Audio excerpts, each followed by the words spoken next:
have a whole team that helps with the anti-gravity stuff. It looks amazing, but actually hanging in the air by your private parts on a wire isn't that fun. But you know, you do it for the end result.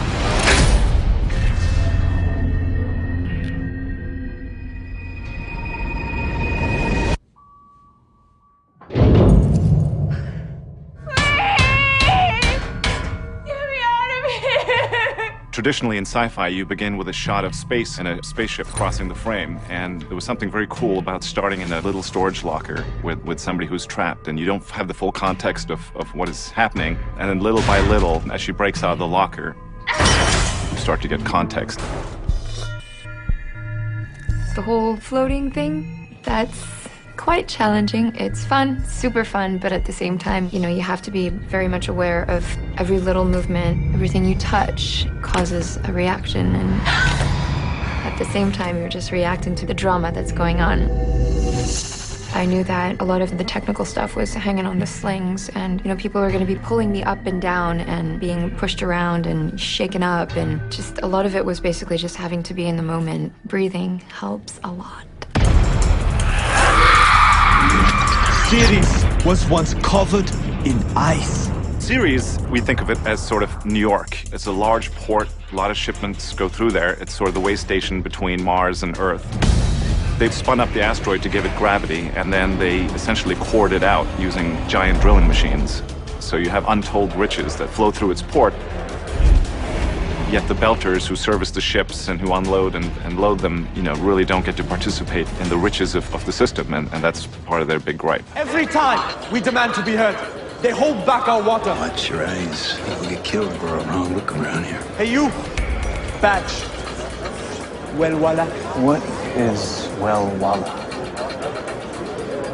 Traitor to my people. Miller, he is a guy who's at war with his own identity. He's a Belter born and raised, but he's also identified with the power structure against Belters, so he victimizes the people that he's a part of. You know, he's a guy sinking.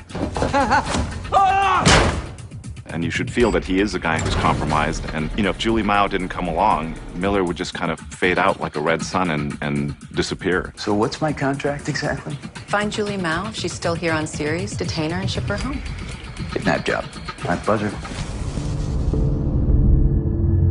It's been a long time coming. Are you kidding? Oh. I thought I was getting my walking papers. What for? Fraternizing with our navigator, for starters. Really? When we meet Holden, Holden has spent his whole life trying to answer to nobody.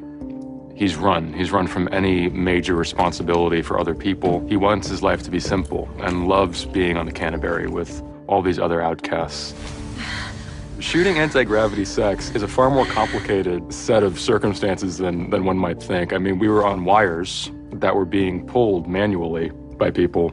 It was far less enjoyable than I kind of was hoping it to be. Warning, gravity hazard.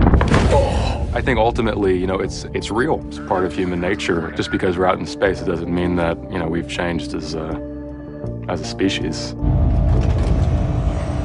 Hey, Patch, how's the arm? Looking good.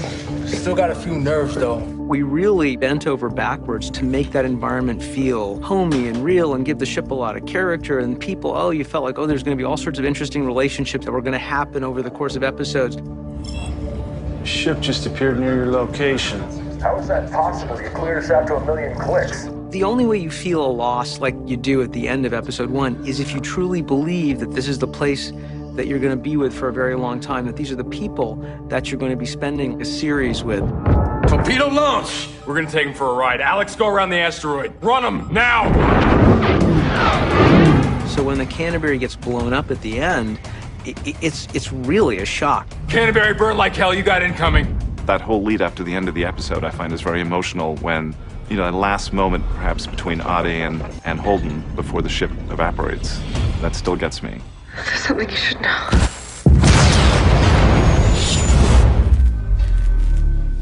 She's gone.